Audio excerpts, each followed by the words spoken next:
بسم اللہ الرحمن الرحیم۔ السلام علیکم ورحمۃ اللہ وبرکاتہ۔ دس is Pakistan, I am Syed Affan Javed. دعا کے ساتھ کہ اللہ ہمیں دنیا و آخرت میں کامیاب ترین لوگوں میں شمار فرمائے۔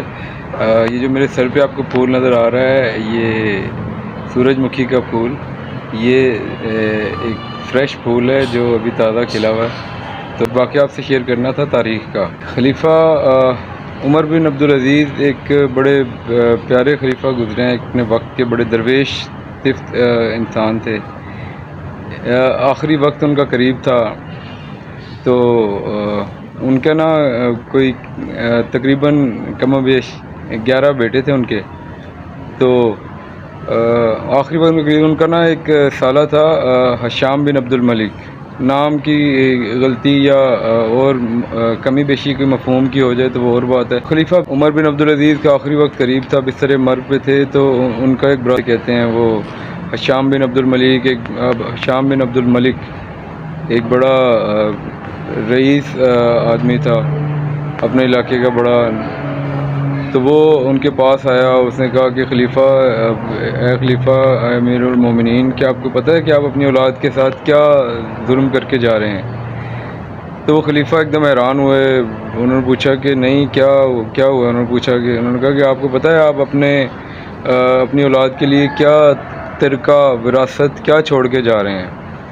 تو انہوں نے پوچھا کہ نہیں، مجھے نہیں پتہ۔ انہوں نے کہا کہ آپ جو اپنی اولاد کے لیے چھوڑ کے جا رہے ہیں وہ، تو انہوں نے کہا کہ ان کے حصے میں پتہ نہیں 6 کہ 9 اشرفیاں یا دینار آ رہے ہیں پر ہیڈ۔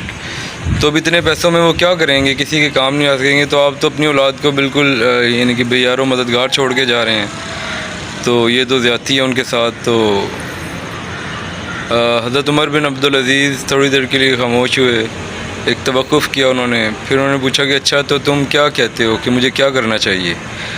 تو انہوں نے کہا کہ آپ ایسا کریں کہ آپ کو میں 10 لاکھ اشرفیاں یا دینار جو ہیں وہ آپ کو دیتا ہوں، وہ آپ اپنی اولاد میں برابر تقسیم کر دیں۔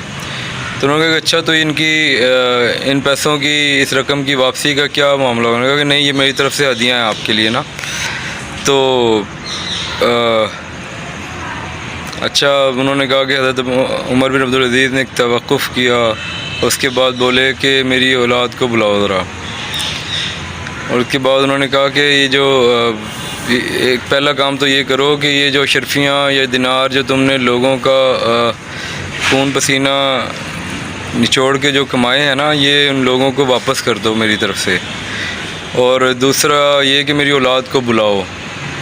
تو ان کی اولاد کو بلایا گیا۔ انہوں نے کہا کہ بیٹے، انہوں نے اپنی اولاد کو مخاطب کر کے کہا کہ دیکھو میرے بچوں، میرے پاس 2 طریقے تھے، 2 راستے تھے میرے پاس۔ ایک راستہ یہ تھا کہ میں اپنی قبر بھاری کر لیتا، اپنے آپ کو مشکل میں ڈال لیتا تمہارے لیے، لیکن تمہارے لیے دنیا جو ہے وہ آسان کر دیتا، کچھ چھوڑ کے جاتا ورثہ یا کچھ بنا لیتا تمہارے لیے۔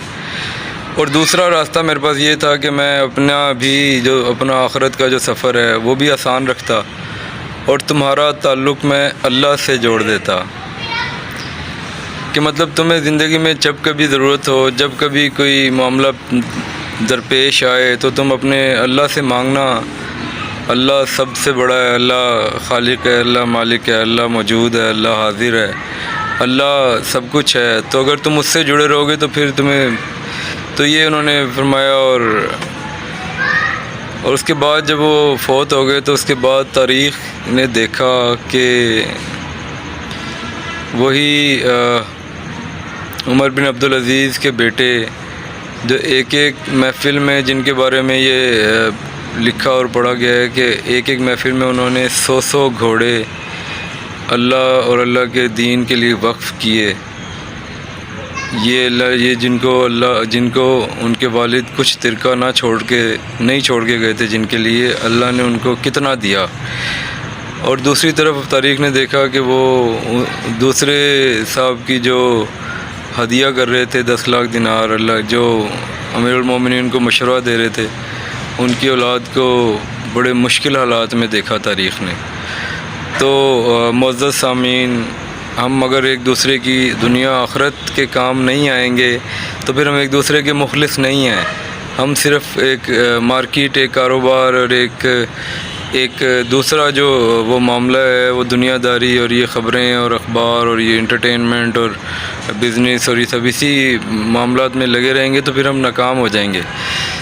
ہمیں دنیا آخرت میں کامیاب ہونا ہے، بزنس بھی بڑا اچھا کرنا ہے، ہمیں سارے معاملات بڑے اچھے کرنے ہیں، لیکن ہمیں آخرت کو بھی یاد رکھنا ہے، ہمیں ادھر بھی کامیاب ہونا ہے، اور اصل کامیابی وہی ہے. اس دنیا کے بارے میں مفہوم عرض کر رہا ہوں. اللہ کے رسول صلی اللہ علیہ وسلم نے فرمایا کہ اس دنیا کی مثال ایک بکری کے مرے ہوئے بچے کے برابر بھی نہیں ہے. تو ڈیئر ویورز،